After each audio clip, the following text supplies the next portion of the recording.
Hello बच्चों। दो चर वाले रैखिक समीकरण युग्मों के बारे में तो हम जान ही चुके हैं। आज हम सीखेंगे कि उन समीकरण युग्मों को हम हल कैसे करते हैं।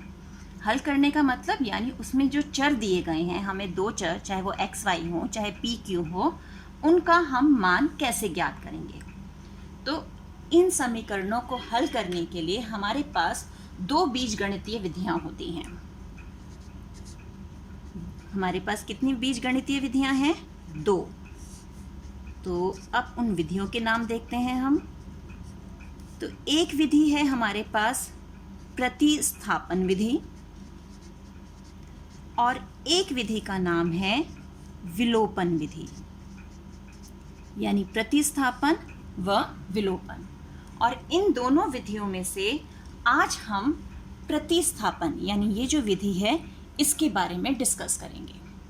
अब जैसा इसके नाम से ही क्लियर हो रहा है, प्रतिस्थापन यानी किसी और चीज़ की जगह पर कुछ स्थापित करना, एक चीज़ को हटाकर किसी और चीज़ को स्थापित करना।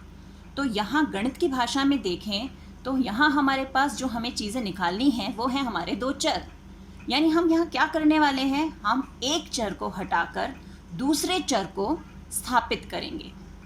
कैसे करेंगे आइए देखते हैं। फॉर एग्जाम्पल हमें समीकरण युग्म दिया हुआ है 7x माइनस 15y बराबर 2, x जमा 2y बराबर 3।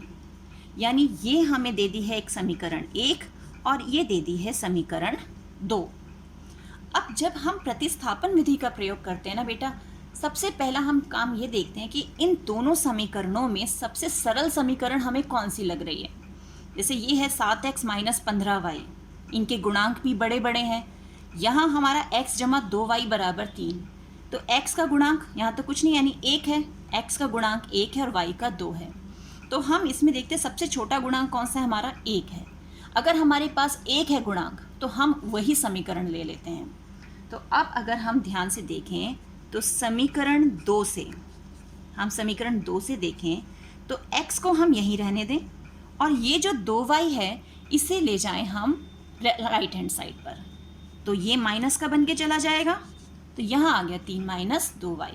तो हमें x का मान जो है वो y के टर्म्स में मिल गया, y के रूप में मिल गया ना कि x की वैल्यू 3 माइनस 2y के बराबर है।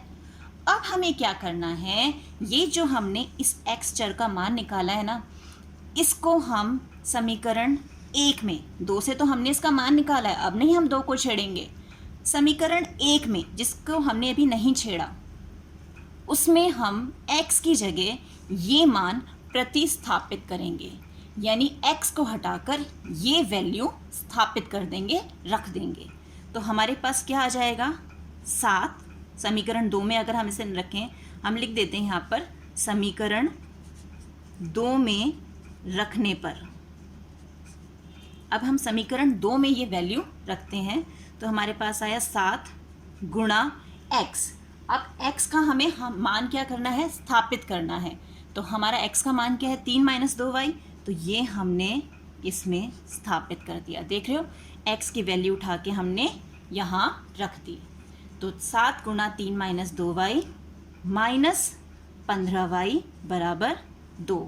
अब हमारी समीकरण 2 पूरी की पूरी y चर में आ गई है। अब हम इसे जैसे हम गुणा करते हैं ब्रैकेट्स की, सेम उसी ढंग से गुणा करेंगे। 7 तिया 21। अब 7 को 2y से गुणा करेंगे, माइनस का साइन, 7 दूनी 14y और ये 15y बराबर 2। अब y वाली टर्म्स हम यहाँ रखते हैं और 21 को उधर ले जाएंगे। y की टर्म्स को जब हम यहाँ जोड़ेंगे तो हमारे पास आ गया माइनस 29y और ये हो गया 2 माइनस 21, यानी माइनस 29y बराबर माइनस 19। माइनस से माइनस कैंसिल, तो y का मान क्या आ गया, 19 बटा, क्योंकि 29 यहाँ पे गुणा में है तो यहाँ किस में जाएगा, भाग में, 19 बटा 29। तो ये तो मिल गया हमें y का मान। अब बारी आई x की, क्योंकि 2 चर है ना, हमने सिर्फ एक ही चर का मान निकाला है। तो x की वैल्यू निकालने के लिए हम क्या करेंगे, हमने x को y के रूप में बदला था, किसमें, यहाँ। इस समीकरण को हम मान लेते हैं ये 3 समीकरण है। तो अब हमने क्या करना है, समीकरण 3 में y का मान रखने पर। हमने y की वैल्यू तो निकाल ली है, अब हम ये वैल्यू समीकरण 3 में रख देंगे। तो अब समीकरण 3 क्या है हमारी, x बराबर 3 माइनस 2y। तो x बराबर 3 माइनस 2y हमारा कितना आया है, y की वैल्यू क्या मिली हमें, 19/29। तो ये देखिए हमने यहाँ पर y की वैल्यू रख दी 19/29। अब हमें क्या करना है, बस जैसे हम सरल करते हैं, ये 3 माइनस 38/29, एलसीएम लेंगे, एलसीएम आ जाएगा 29। यहाँ पर हल किया तो ये आया 87 माइनस 38 बराबर 49/29। तो अब हमारे पास चर का क्या क्या मान आ गया, x तो आया हमारे पास 49/29 और y कितना आया, जल्दी बताओ, शाबाश, y है 19/29 और यही हमारा उत्तर है। देख रहे हैं, ये है हमारी प्रतिस्थापन विधि। नाम से ही पता चल रहा था ना हमें कि दूसरे की जगह हमें वैल्यू स्थापित करनी है, रखनी है। तो हमने यही किया। सबसे पहले हमारा काम, सबसे पहला काम देखना है दोनों समीकरणों में सरल रूप में समीकरण कौन सी है जिसे हम अलग कर सकते हैं, एक चर को दूसरे चर में व्यक्त कर सकते हैं। अगर यहाँ y होता, उसका गुणांक 1 होता, तो हम y को ले लेते और y को x में चेंज कर देते हैं। फिर जिस समीकरण से हमने वैल्यू निकाली है उस समीकरण को छोड़कर दूसरी में, जैसे हमने 2 से निकाली थी तो हमने वैल्यू रखी 1 में, तो ये हमने वैल्यू रख दी वहाँ पर, प्रतिस्थापित कर दिया x को, ये आया, सरल किया तो y का मान मिल गया।